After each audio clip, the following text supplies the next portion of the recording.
देखिए, जावेद लतीफ साहब की अपनी राय है, वो उन्होंने कोई डॉक्यूमेंट देखा होगा, मैंने नहीं देखा कोई डॉक्यूमेंट, और मैं नहीं समझता हूं कि किसी भी सूरत से इन मामलात में, देखिए जो मुज़ाकरात हो रही है हुकूमत नहीं कर रही, हमारी पार्लियामेंट कर रही है, पार्लियामेंटेरियंस कर रहे हैं, prime minister is not sitting there, foreign minister is not sitting there, finance minister is not sitting there, तो हुकूमत अलग चीज है। तो सर मुज़ाकरात फिर क्यों कर रहे हैं? वैसे अगर जावेद लतीफ साहब की बात मान ली जाए, उनका कहना है कि मुज़ाकरात के टेबल इसलिए बैठे, ये मुज़ाकरात के लिए, अरे आप सुन तो लेना, सुन तो ले भाई। जी जी। इनका लीडर जिसे मैंने अभी कहा उस पर जवाब नहीं दिया, वो अपने सेल्फ सेंटर्ड आदमी है, वो अपने कारकुन, अपने पार्टी, सबको अपनी जात के लिए इस्तेमाल करते हैं। आप बुनियादी चीज बताइए, मैं आपसे भी सवाल करता हूं कि 25 करोड़ लोगों का मसला रोटी कपड़ा मकान है, 25 करोड़ लोगों का मसला बिजली का बिल है, गैस का बिल है, रोजगार है, मईशत है, लॉ एंड ऑर्डर है। इमरान खान नहीं है, इमरान खान समझते हैं कि वो 25 करोड़ लोगों से ऊपर है, वो ऊपर नहीं है। तो मैं समझता हूं कि गवर्नमेंट की जो अव्वल जिम्मेदारी है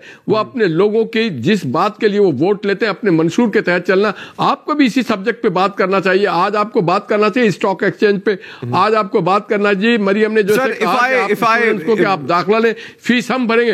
उनका कहना है कि आपकी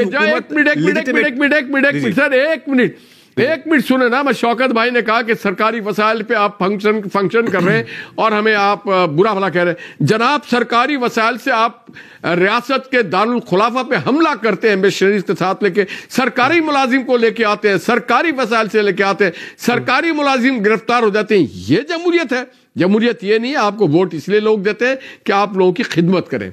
ठीक, आपकी ये बात मैं शौकत यूसुफजई के सामने भी रखूंगा, और साथ साथ शौकत साहब आप मुझे इस बात का भी जवाब दें, आपकी जो पार्टी है पाकिस्तान तहरीक इंसाफ, क्या वो यकीन रखती है कि पाकिस्तान पर कोई बैरूनी दबाव आना चाहिए, या फिर देख रहे हैं आप कि कोई हलफ बर्दारी होगी और फिर वहां से कॉल आएगी और फिर अंदर जो मामलात हैं बिल्कुल मुख्तलिफ हो जाएंगे? देखिए, एक तो ये गलत बात हो रही है कि जी बाहर से दबाव डालने में, हम कह रहे हैं कि जी दबाव डालें इन पे। अगर हम हमारे कहने पे इतने बड़े बड़े ममालिक दबाव डाल सकते हैं तो फिर तो हुक्मरान हम ही हुए हैं ना, ये तो नहीं हुए। फिर इनके जो सफारत खाने हैं, इनके जो सफारती जराए तो सारे नाकाम हो गए। फिर तो ये तस्लीम कर लें कि जी बंदा जेल में, वो जेल से इतना पावरफुल है कि वो बड़े बड़े ममालिक जो है उसकी वजह से वो, देखिए इंसानी हकूक के हवाले से हम बाकायदा सिग्नेटरी हैं पाकिस्तान, और जब वायलेशन उनको नजर आ रही है तो उस पर बात कर रहे हैं। बाकी तो ओवरसीज पाकिस्तानी है हमारे, वो वहां पे चाहे लॉबिंग कहें जो भी कहें, वो बिल्कुल उनको लग रहा है कि मुल्क जो है वो तबाही की तरफ जा रहा है, मुल्क मुश्किलात में है। और ये जो बात कर रहे हैं ना कि लीडर जो है इनका बड़ा खुदगरज है, देखिए खुदगरज होता तो अभी तक बाहर आ जाता, बाहर चला जाता। खुदगरज वो होता है ना जो 2 दफा छोड़ के चला गया, बाकी लोग जेलों में रहे। और साहब जो है ना, नवाज शरीफ साहब एक दफा सऊदी अरब चले गए, एक दफा लंदन चले गए, बाकी जो वर्कर थे वो जेलों में रहे। तो ये देखें, जो जिसकी तारीख पता हो ना, वो फिर कभी इस तरह बात नहीं करते। और ये कहते हैं कि रियासत ऐसी नहीं चलती है, तो रियासत कर्जों पे चलती है। आपको पता है कि 2022 से अब तक तकरीबन 27,000 अरब कर्जा ले लिया गया है। सिर्फ नवंबर के महीने में 12,048 अरब कर्जा लिया गया है। तो अगर आप कर्जों पे चलाते हैं तो सर पाकिस्तान तहरीक इंसाफ का जब दौरे हुकूमत था उस वक्त भी क्या कर्जा नहीं लिया जा रहा था इसी शद्दोमत के साथ? बिल्कुल लिया गया, बिल्कुल लिया गया, बिल्कुल लिया गया। मैं ये नहीं कह रहा हूं कि नहीं लिया गया, लेकिन आप सिर्फ कर्जों पे निसार कर रहे हैं। ये तो देखे ना, मैं आपसे अर्ज करूं कि इन्होंने वापसी कितनी की है, क्या जो आईपीपीज को हमने कितने पैसे उड़ा दिए। वो तो मुल्क, आईपीपीज को पैसे देना तो ऐसा है जैसे दरिया में पैसे फेंको पाकिस्तान का। तो ये जो अवाम टैक्स का पैसा अवाम से लेके और फिर कह रहे हैं कि जी अवाम का मसला ये नहीं है, अवाम का मसला मईशत है अवाम का। तो भाई मईशत आप कैसे ठीक करेंगे? ये उड़ान पाकिस्तान कहाँ से ठीक होगा? ये आप अपने साथ साथ पाकिस्तान को भी आप उड़ा रहे हैं। भाई आपने तो करना है तो पहले तो सियासी इस्तेकाम लाना है। सियासी इस्तेकाम की तरफ जा नहीं रहे, आपको सियासी इंतकाम चढ़ा हुआ है। आपको वही बात याद है कि जी हमें जेल में डाला था इसलिए हम भी जेल में डालेंगे। भाई तुम लोगों ने करप्शन की थी, तुम्हारे ऊपर करप्शन के केसेस थे, हमने तो नहीं बनाए थे। पीपल्स पार्टी ने नून के खिलाफ, नून ने पीपल्स पार्टी के खिलाफ। अब दोनों इकट्ठे बैठे हैं तो इनसे कोई पूछे ना पहले कि भाई आपने केसेस क्यों बनाए थे एक दूसरे के खिलाफ? जब दोनों फिर जेल चले गए, अब जब दोनों वहां से निकले तो इकट्ठे। दूसरी जो सबसे इंपॉर्टेंट बात इन्होंने कही, मेरा भाई बार बार कह रहा है कि केपी हुकूमत क्या कर रही है। देखिए, जब निगरान दौर आया ना, तो निगरान दौर में 3 महीने की तनख्वाह नहीं दी गई थी आखिर में, किसी पैसे नहीं है सूबे के पास।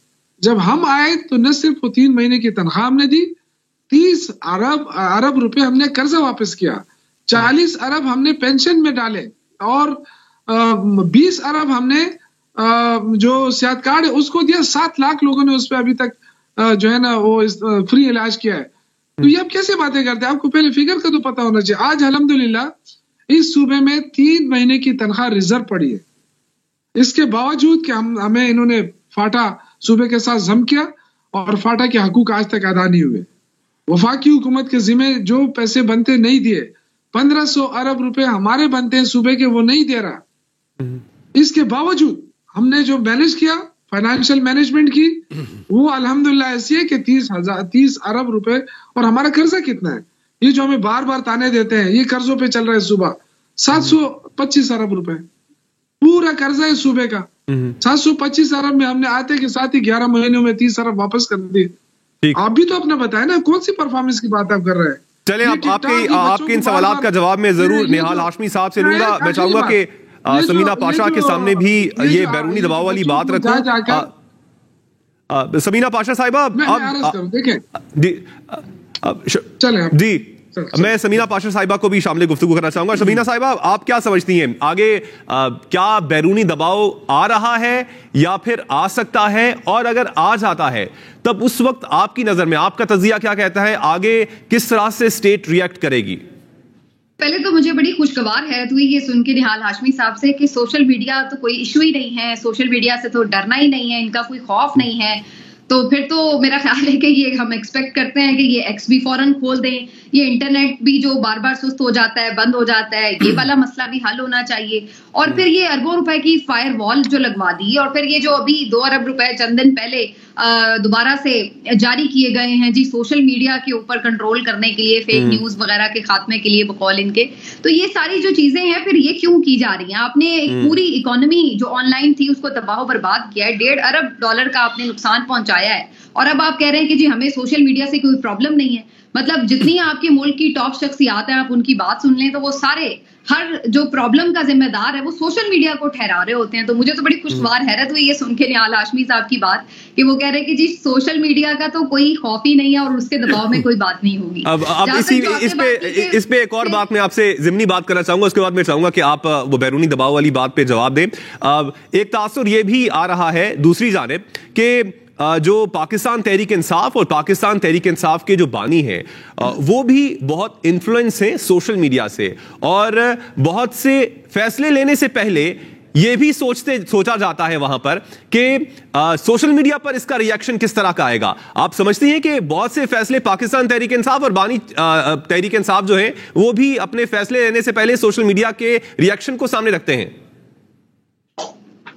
और गामरान आप भी ये बानी ना भी कहें, आप इमरान खान साहब भी कहें, कोई बात नहीं। अब तो ये जो हुकूमत वाले हैं ये भी अपने एलामियों में इमरान खान साहब लिखना शुरू हो गए हैं, तो आप भी इतनी लिबर्टी ले लें, कोई ऐसी बात नहीं है। जहाँ तक जो इमरान खान साहब या पीटीआई अपने फैसले किस तरह लेते हैं, सोशल मीडिया क्या है? सोशल मीडिया अवाम की आवाज है। तो अगर कोई इस चीज को बॉदर कर रहा है कि अवाम किसी फैसले को कैसे देखेगी, उस पर क्या रिएक्ट करेगी, तो इसमें क्या बुरी बात है कि अगर आप इस चीज को भी कहीं ना कहीं मलूज़े खाते रखें। इसके अलावा बहुत सी बात इस पे हो सकती है कि कब कब उन्होंने नहीं भी लिया हो इसका प्रेशर और कब कब लिया हो, दोनों बातें हो सकती है, लेकिन वो बात किसी और तरफ निकल जाएगी।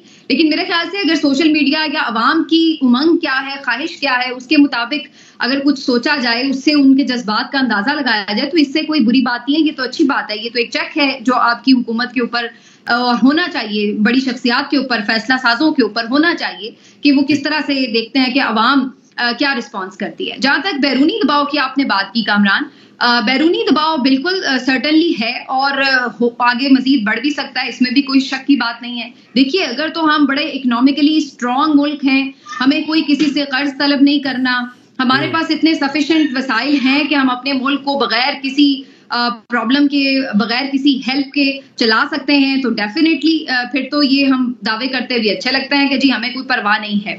लेकिन जब हम ये रियलिटी चेक देखते हैं, जो कि खुद पीडीएम के लोगों ने ही हमें बताया था जब वो पीडीएम के टाइम पर थे कि जी तो वेंटिलेटर लगे हुए हैं, हमारे लिए तो मुश्किलात है, ओहो ये क्या जरूरत थी, उन्हें नाराज कर दिया, अब हम जिएंगे कैसे। तो ये सारी बातें तो इन्होंने कही हुई थी। तो कहने का मकसद ये है कि अगर अब वो आपको ये कहते हैं कि जी मिलिट्री ट्रायल्स के वजह से आपका जीएसपी प्लस स्टेटस जो है उसको रिव्यू किया जा सकता है और इसके ऊपर यूरोपीय यूनियन, आपका यूके, यूएस, उनके तरफ से स्टेटमेंट आते हैं, तो फिर जाहिर सी बात है आपको सोचना पड़ता है कि अगर ऐसा हुआ तो 7 से 8 अरब डॉलर का सालाना आपको नुकसान हो सकता है, खुदा न खास्ता अगर ऐसी कोई सिचुएशन होती है।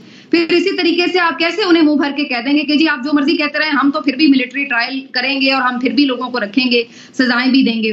तो ऐसा नहीं होता। हम कोई दुनिया से अलग किसी मरीख के ऊपर रह नहीं रहे, किसी और प्लेनेट पे नहीं रह रहे। जब हम इस दुनिया में हैं तो हमें कुछ तो उसके उसूल और ज़वाबित को देखना ही पड़ता है कि हमने जहां पे साइन किए हुए हमने उनको फॉलो भी करना है। और जहां बात आएगी इंसानी हुकूक की, देखिए एक चीज होती है कि आपके इंटरफेरेंस जिसको हम कहते हैं कि जो अंदरूनी मामलात में मुदाखलत, एक चीज होती है कि जिसपे आप कहते हैं कि जो कुछ एक रिवायती और आप कैसे कह सकते हैं कि तयशुदा जो कवानीन है, रवाइज है, जो उनको आप कहीं पे हर्ट करते हैं या उनको कहीं पे हिट करते हैं तो जाहिर है वहां पे लोग फिर बात भी कर रहे होते हैं। अब आप ये तो नहीं कह सकते कि आप जो मर्जी लाकानूनियत रखें, जिस तरह मर्जी इलेक्शन रिग करें और कोई उसके ऊपर बात ना करे, सवाल ना उठाए। तो इस तरह तो फिर कल हम ठीक सबीना, आपका पॉइंट आ गया। मुझे ब्रेक का कहा जा रहा है, ब्रेक से जब वापस आएंगे तो मैं निहाल हाशमी के सामने आपने जो सोशल हवाले से बात की वो रखूंगा और साथ साथ उनसे मुज़ाकराती टीम के इख्तियारात और साथ साथ हुकूमत के इख्तियारात कितने, इस हवाले से भी उनसे बात करें।